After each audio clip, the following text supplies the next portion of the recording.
name is Mark Nesple. I'm a personal trainer and strength coach of 9 years. Throughout my experience, I've had the pleasure and opportunity of working with many people with muscle problems, joint problems, and arthritic pain. So today we're going to talk about dynamic mobility and how some of these exercises we show you can help elongate your muscles, get fluid through your joint, and help with your overall range of motion and quality of life. On my right here we have Kelly. She's going to show us the beginner exercises, and on my left is Matt, who's going to show us the more advanced. The first exercise we're going to show you is called active calf, and we're going to put Kelly against the wall, hands on the wall, and into a staggered stance. Her front leg is basically there just as support, and we're going to work on her back leg first. But we're going to keep her moving dynamically the whole time, which basically just gets the muscle moving through a wider range of motion instead of holding that static stretch over a long period of time. So we're working the calf muscle from here to here. She's going to start with her knee bent and slowly drive her heel into the ground, raising this toe up just a little bit to get that extra stretch in there, and then move back into the bent position. She's going to continue to do this for about 10 reps before switching to the other side. So we're going to go to Matt over here, and he's going to show you a more advanced version. Starting down in a push-up position, Matt's going to put one foot on top of the other, and he's going to take this right leg and drive his left heel into the ground. He's going to rise with his hips up, rocking back onto his heel and driving that into the ground, giving that extra stretch through the calf muscle before moving back down into the start position and back up again. For the purpose of this video, we're just going to do a few repetitions on each side before moving on to the next. So our next exercise is stick-ups. Stick-ups is just a retraction exercise that looks a lot like its namesake. We're going to start by having Matt and Kelly stand against the wall. We're going to put their butt, shoulders, and head against the wall, squeezing the shoulder blades back, and then putting their arms back against the wall as close to it as possible. And throughout this movement, they're simply going to raise their hands up, tracking along the wall as high as they can go comfortably without pain. Now, as you watch Kelly go through this movement, you'll notice her right shoulder, she has much more range of motion than she does in her left shoulder. And this is because of a shoulder problem that we've been working on with Kelly. Now, looking at Matt, he's got no problems with his shoulders, and he's got no problems keeping his arms in full contact, shoulders depressed, and shoulders retract throughout the whole range of motion of this exercise. The next exercise we're going to show you, we call a sumo squat to stand. We call it a sumo squat because you kind of look like a sumo wrestler when you get into the start position. Kelly is going to start by reaching down and grabbing her mid-shin or ankles as far as she can comfortably go again, keeping her back straight and in a neutral position, her chin up high, and chest held high. Now from here, she's going to squeeze her glutes and slowly, while still holding onto her shin or ankle, straighten out the back of her leg as much as possible and stretching her hamstrings. Now it's important in this position to squeeze your glutes and pull through them to pull on the hamstring and lengthen them. Keep the weight loaded on your heels and repeat up and down. On the other side we have Matt, starting in the same position, an athletic stance, but he's going to reach down and grab the instep right on the ball of his foot. His elbows are going to stay inside of his knees, and he's going to drop his hips almost completely to the ground. His back's in a nice neutral position and his head's up straight. Now he's going to hold onto his feet and stand up, squeezing his glutes and lengthening his hamstrings. He'll slowly drop back down, and now at this point, instead of coming back up again, he's going to work his upper body too by raising his arm up straight overhead, and you'll see how that activates your entire shoulder girdle and lat muscles.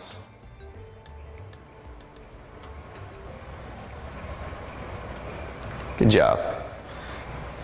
Okay, now we're going to move into a lateral squat. So we've been working straight ahead, now we're going to work side to side. We'll start with Kelly again. This is going to again open up the hips and the groin area. Kelly's in a wide stance here. She's going to keep her hands out in front, head up, shoulders back again, and slowly push her hips back and drop down to one side to a comfortable position, keeping her knee in a safe position right over the mid part of her foot. So it's not jutting out forward over her toes, but The weight is loaded onto her heel. She's squeezing her butt and going back and forth nice and slow with a good neutral spine. Matt's going to do a similar movement, but we're going to have him start in a balanced position, standing on one foot. And he's going to slowly step out to the side, go down, explode back up into a balance, and then repeat that movement. His hips are still down, his knees behind his toe, and he's got good, strong posture. And again, Matt would repeat the same thing on the other side. Our next exercise we call T-spine rotation. And this is just a simple drill to stretch out your mid-back, particularly the thoracic spine. Kelly's going to start in a standing position, and she's going to take her arms back, interlocked behind her head. Now again, because her left shoulder has a little bit of an impingement, she's not going to force that arm back too far. She's just going to go to a comfortable spot here. Now, maintaining a good posture, she's going to rotate to the right as far as she can comfortably go, and she's going to slowly go into a side bend movement. From here, she's going to return up to the upright position and slowly rotate again, going down again. And then she's going to come up and do it a third time, where she can magically go further and further each time before she rotates around and goes to the left side. So again, it's one rotation as far as you can comfortably go, pause, do a side bend, turn some more, and do it again. Matt's going to do the same exercise, but he's going to go to a kneeling position to take that range of motion away from his hips and concentrate more on his upper body. So again, his head's back, his arms are back. He's going to slowly rotate to the right, do one side bend, return to that upright position, rotate a little bit more, into a third time. It's important to keep those fingers interlocked and your head back in good posture as you go through this exercise. For any golfers out there, this is a great movement for you to improve that range of motion and take away from your slice. Okay, great job, guys. Now we're going to move into what we call a quadruped reach. A quadruped, all that means is you're going to be down on your hands and knees for the starting position.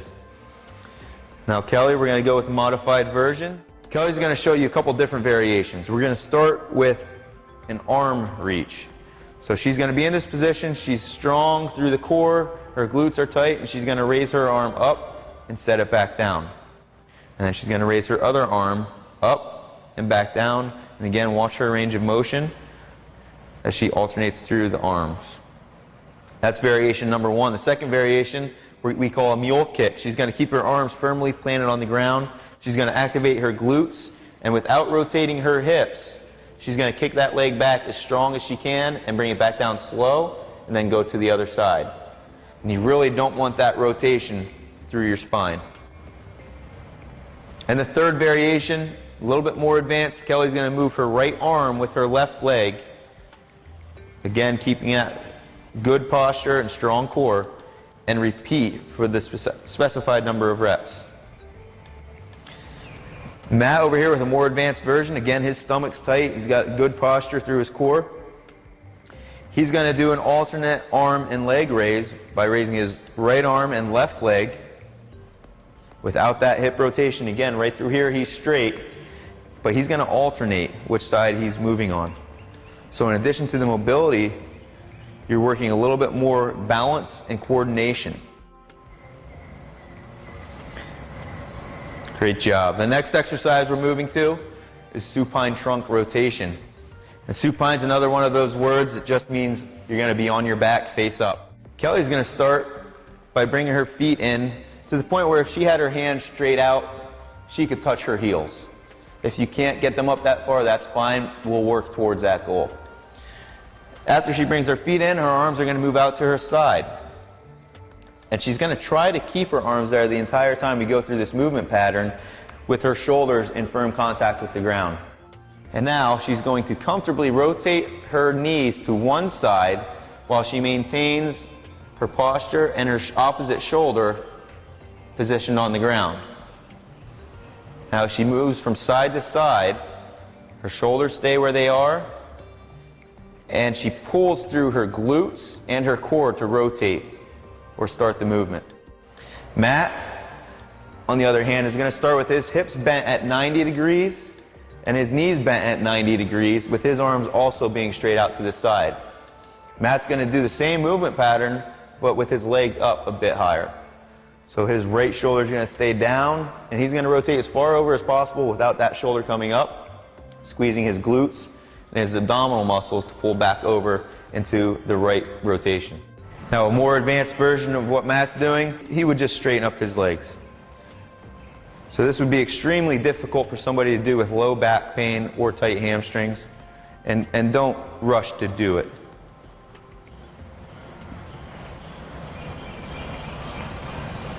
Okay, good job. The last exercise we're going to show you today is, again, a supine position, so on your back. We're going to call this one an arm bar. Very simply put, you're going to rotate your arm, keeping your knees in a bent position. So Kelly's going to start by raising her right arm up and pulling her knees over to her right side and pulling them up to her chest as much as she can comfortably do. Her opposite shoulder, her left shoulder, is firmly placed on the ground, and now she's just going to rotate her left arm up to her right arm and touch. Nice and slow, control your breathing. Now, to increase the range of motion, Matt, with the advanced level, is going to do the same type of movement again. He's going to rotate his hips to one side, or his knees to one side. He's going to raise his left arm and hold it there. And now he's going to try to pull these knees into his chest as far as possible. And he has shorter than a 90-degree bend there, almost 45 degrees, which is perfect. From there, his right shoulder is going to stay on the ground, and he's going to rotate that arm up and down. Great job, guys. And again, you would do that on both sides until you feel like you've gotten enough movement out of the exercise for the day.